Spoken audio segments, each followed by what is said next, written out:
Pai, do Filho e do Espírito Santo. Amém.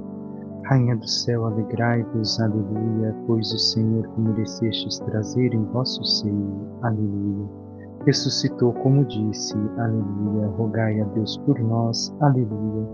Alegrai-vos e exultai, ó Virgem Maria, aleluia, porque o Senhor ressuscitou verdadeiramente, aleluia. Oremos. Ó Deus, que vos dignastes alegrar o mundo com a ressurreição do vosso Filho, concedei-nos por sua mãe, a Virgem Maria, o júbilo da vida eterna, pelo mesmo Jesus Cristo, Senhor nosso. Amém. Caríssimo irmão e irmã, neste dia meditamos a liturgia da quarta-feira da sexta semana da Páscoa. Damos continuidade aos textos de São João que estamos escutando, cada vez mais nos preparando para este momento de receber o Espírito Santo. E hoje o texto do Evangelho nos diz: Naquele tempo disse Jesus aos seus discípulos: Tenho ainda muitas coisas a dizer-vos, mas não sois capazes de compreender agora. Quando, porém, vier o Espírito da verdade, ele vos conduzirá à plena verdade. Pois ele não falará por si mesmo, mas dirá tudo o que tiver ouvido, e até as coisas futuras vos anunciará. Ele me glorificará, porque receberá do que é meu e vou-lo anunciará. Tudo que o Pai possui é meu. Por isso disse que o que ele receberá e vos anunciará é meu. Palavra da salvação, glória a vós, Senhor. Caríssimo irmão e irmã, o que o Senhor quer nos dizer hoje? O Senhor fala que muitas coisas ainda deveriam de ser ditas. O que o Senhor quer indicar com isso? Quer anunciar a nós que não pôde, por assim dizer, elucidar plenamente tudo aquilo que ele manifestou aos seus discípulos. Para isso devemos de compreender algumas coisas na nossa vida. Tudo o que nós aprendemos exige de nós uma gradualidade. No ensino fundamental, nós não aprendemos coisas de medicina ou de universidade, e sim aquilo que é próprio para aquela idade. A mesma coisa, tudo aquilo que o Senhor anunciou. Ele disse muitas coisas. Ainda tinha muitas a dizer, mas naquele momento não estavam totalmente preparados para compreender. Em qual momento? Este momento que antecede a paixão do Senhor. Mas que eles aprenderiam tudo isso através do Espírito da Verdade, um outro título aqui dado ao Espírito Santo. E o que isso ainda nos relata? Nos mostra que nós precisamos de duas categorias para compreender melhor a fé, para vivenciar melhor a dinâmica da vida espiritual, da nossa caminhada em crescimento espiritual. Uma primeira é o tempo. O tempo nos mostra que não tem como fazer tudo de uma vez, mas que necessitamos desta gradualidade, como havíamos dito, como degraus ao longo da vida. E também o Espírito Santo, porque o Espírito Santo nos guia nas circunstâncias de cada dia. E cada um tem também o seu tempo de crescimento na fé. E o Espírito Santo respeita, sem renunciar a conduzir cada um de nós à verdade toda inteira, a verdade da fé plena. E para compreendermos com o exemplo deste paralelo, devemos de ver como nós estamos dentro de um carro, dentro de um túnel. Dentro do túnel, nós somente conseguimos observar o túnel e não a grandeza da montanha onde o túnel se encontra. Porém, quando estamos fora do túnel, nós conseguimos vislumbrar o tamanho da montanha a qual nós passamos por dentro. Então é a mesma coisa, conforme vamos crescendo e tomando mais distância na fé, mais conseguimos enxergar, da grandiosidade da fé, crescendo e compreendendo, aumentando assim a nossa compreensão de tudo aquilo que o Senhor nos ensina, nos ensinou e vai nos ensinar através da ação do Espírito Santo em nós. E, primeiro questionamento, podemos perceber que realmente nós crescemos na fé? Que aquilo que observamos hoje na nossa fé, meditamos no Evangelho, fazemos na oração, evoluiu, entre aspas, teve uma evolução, um crescimento, uma diferença entre aquilo que éramos e o que somos? Vemos uma melhora? Porque o Espírito Santo realmente está agindo em nós? E assim devemos de ver que, com o tempo, nós devemos também de aprofundar a verdade de Cristo, a verdade da fé. E o Evangelho de hoje ainda nos acrescenta, ao falar das coisas a serem ditas e o Espírito Santo, o Senhor nos mostra que não podemos ficar no arcaísmo da fé, querer voltar àquilo que era o arcaico da fé. Não, lá na origem era assim. Não podemos ficar naquilo de lá. E tampouco querer viver somente novidades, o novo, novo, novo. Não, porque o Espírito Santo nos fala daquilo que Jesus nos diz, nos ensina daquilo que já foi revelado. Não podemos nem querer voltar ao arcaico e nem querer somente novidades na fé. Por quê? Porque senão nós podemos adulterar a fé. E a fé não pode ser adulterada, mas deve de manter a sua unidade orgânica, e é isso que o Espírito Santo trabalhou ao longo dos séculos na fé. Nunca colocou uma novidade completamente diferente daquilo que o Senhor deixou e daquilo que continha a tradição e o Evangelho. Mas o Espírito Santo, ao longo dos séculos, ajudou sempre a Igreja a afastar a fé do erro com uma linguagem mais precisa. É isso que a Igreja fez ao longo dos séculos. Tendo o conhecimento melhor em filosofia, em teologia, em certas áreas e palavras mais precisas, essas foram também as definições dos concílios, em especial os 21 concílios dogmáticos. Recordemos, o Vaticano II é um concílio não dogmático, mas pastoral. Então, o Espírito Santo sempre colocou esta linguagem mais precisa para vivermos melhor a fé sem erro. Não, de forma que, se nos afastamos daquilo que o Espírito Santo deixou e iluminou ao longo dos séculos na única igreja que nosso Salvador deixou, nós caminhamos no erro e podemos perder a salvação.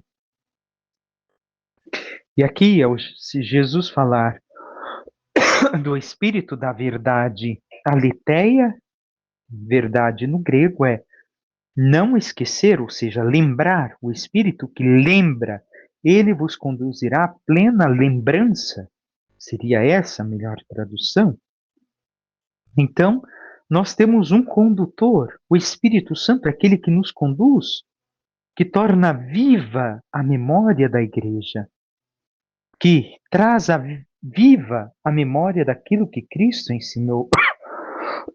E assim, nós podemos recordar tudo aquilo que o Senhor deixou na sua palavra, na sua vida, e que quis e quer nos ensinar, para que seja vida em nós, para que realmente possamos assim também fazer memória, e memória não é somente lembrar, mas tornar vivo agora aquilo que eu recordo, de tudo que Jesus disse. E temos assim vivido a fé, temos nos colocado verdadeiramente nesta ação do Espírito Santo, nos deixando guiar pelas palavras e ensinamentos de Jesus, a plena verdade. E o Espírito Santo não falará de si, mas falará do Filho, falará do Pai. Tudo aquilo que é a palavra do Pai, ou seja, o Filho, por excelência, é a palavra, o Espírito Santo nos comunicará. E nos anunciará até coisas futuras. O que quer dizer Jesus com isso? Aquilo que está em germe hoje, o que acontecerá no futuro. Não que é uma questão de existir um destino ou algo assim, não. Mas coisas que hoje estão acontecendo e que já demonstram que no futuro acontecerá tais fatos por conta daquilo que a humanidade hoje vive, ou daquilo que hoje eu vivo, a igreja vive. Isto é o futuro anunciado pelo Espírito Santo. A não ser que se mude, assim como disse Nossa Senhora em Fátima. Se não rezarem, se converterem, penitenciarem, virá uma guerra pior do que essa. Não rezaram, não se penitenciaram, não converteram. Veio uma guerra pior. Então anunciou o futuro, aquilo que podia acontecer caso não houvesse uma mudança. Assim também o Espírito Santo nos anuncia as coisas futuras que podem acontecer aqui, mas também as coisas futuras que nos esperam na eternidade, se caminhamos com Ele e nele. E Ele glorificará o Filho por quê? Porque Ele anunciará, falará cada vez mais de Jesus e nos unirá a Jesus de forma que sejamos verdadeiramente cristãos, outro Cristo na terra, uma imagem de Cristo caminhante neste mundo. Então, por isso, ao falar do Filho, o Espírito Santo glorifica o Filho. E por fim, Jesus encerra falando que tudo que o Pai possui é dele. E assim, tudo que é do Pai e do Filho é também do Espírito Santo e será anunciado a nós. Anunciar é falar, proclamar, se nós estamos abertos à sua graça. E o quanto realmente estamos dispostos a viver a ação do Espírito Santo, a nos abandonarmos a uma escuta verdadeira dele. Por fim, o Salmo nos diz no seu refrão: da vossa glória estão cheios o céu e a terra. E esta é a verdade. O céu e a terra estão cheios da glória de Deus. E nós muitas vezes não sabemos reconhecer porque nos fechamos e não louvamos o nome do Senhor, como diz o Salmo mais adiante, por fecharmos somente em nós mesmos e sermos egoístas. Por fim, a primeira leitura nos diz: naqueles dias, os que conduziram Paulo levaram-no até Atenas. De lá voltando, transmitiram a Silas e Timóteo a ordem de que fossem ter com ele o mais cedo possível e partiram de pé, no meio do Areópago. Paulo disse: homens atenienses, em tudo que vejo que vós sois extremamente Em tudo eu vejo que vós sois extremamente religiosos. Com efeito, passando e observando os vossos lugares de culto, encontrei também um altar com esta inscrição ao Deus desconhecido. Pois bem, esse Deus que vós adorais sem conhecer é exatamente aquele que eu vos anuncio. O Deus que fez o mundo e tudo que nele existe, sendo o Senhor do céu e da terra, ele não habita em santuários feitos por mãos humanas. Também não é servido por mãos humanas, como se precisasse de alguma coisa, pois é ele que dá a todos a vida, a respiração e tudo mais. De um só homem ele fez toda a raça humana para habitar sobre a face da terra, tendo fixado os tempos previamente estabelecidos e os limites de sua habitação. Assim fez para que buscassem a Deus e para ver se o descobririam, ainda que às apalpadelas. Ele não está longe de cada um de nós, pois nele vivemos, nos movemos e existimos. Como disseram alguns dentre vossos poetas, somos da raça do próprio Deus. Sendo, portanto, da raça de Deus, não devemos pensar que a divindade seja semelhante a ouro, prata ou pedra, trabalhados pela arte e imaginação do homem. Mas Deus, sem levar em conta os tempos da ignorância, agora anuncia aos homens que todos e em todo lugar se arrependam, pois ele estabeleceu um dia em que irá julgar o mundo com justiça, por meio do homem que designou diante de todos, oferecendo uma garantia ao ressuscitá-lo dos mortos. Quando ouviram falar da ressurreição dos mortos, alguns caçoavam e outros diziam: nós te ouviremos falar disso ou uma outra ocasião. Assim Paulo saiu do meio deles. Alguns, porém, uniram-se a ele e abraçaram a fé. Entre eles estavam também Dionísio, o Areopagita, uma mulher chamada Damaris e outros com eles. Paulo deixou Atenas e foi para Corinto.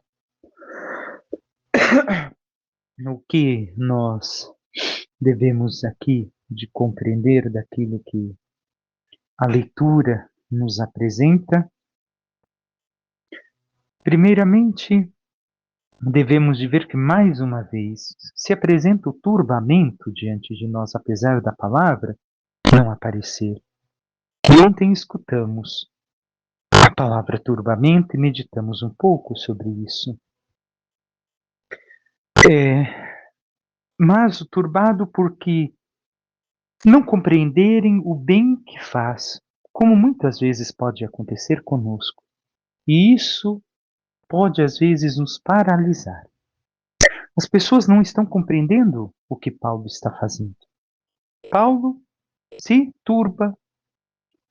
E aqui, para cada um de nós, ao termos o turbamento diante de tantas situações e de tantas pessoas que têm uma certa fé, como aquelas que Paulo encontrou, nós, ao anunciarmos o Evangelho, devemos de colocar-nos diante de Deus para reconhecer o bem que fazemos no nosso agir, mesmo quando não somos reconhecidos, querendo ajudar e anunciar a salvação aos demais. Mas também devemos de não desistir apesar de tudo que acontece e seguir o nosso caminho realizando as obras e por fim continuar a fazer as coisas, o bem, porque sei que é o bem em si e não porque os demais vão querer isso ou aquilo.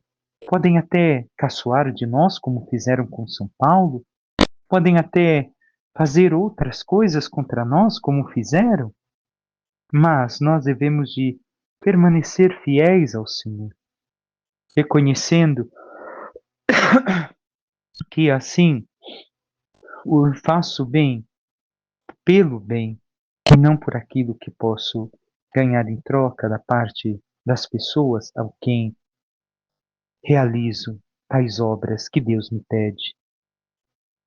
E vemos ao final do texto que, apesar de todas as dificuldades, Paulo conseguiu a conversão de várias pessoas. E não foi em vão o seu trabalho. Realizou a obra que Deus lhe pedira, apesar de que ter sido interrompido no melhor momento do discurso que deveria de fazer anunciando a Jesus. Mesmo assim, o Senhor não deixou de realizar a obra, porque ele fizera o bem e não cansou de realizar a obra que Deus lhe pediu. Estamos dispostos a fazer o mesmo? Peçamos à Santíssima Virgem Maria, nossa Mãe, que interceda por cada um de nós e nos ajude a realmente nos abrirmos ao Espírito Santo e à verdade do Evangelho, e reconhecendo todos os ensinamentos do Senhor, possamos viver com fé, com total amor aquilo que Ele nos pede, nos abandonando plenamente à ação do Seu Espírito Santo em nossas vidas, e assim possamos também ser instrumento da obra de Deus para todos à nossa volta e para a salvação do mundo. Louvado seja nosso Senhor Jesus Cristo, para que sempre seja louvado. Por intercessão da Santíssima Virgem Maria, de todos os santos e anjos de Deus, desça sobre vós, vossas famílias, vosso trabalho e tudo que vos pertence, a bênção do Deus Todo-Poderoso, Pai, Filho e Espírito Santo. Amém. Um santo e abençoado dia a todos.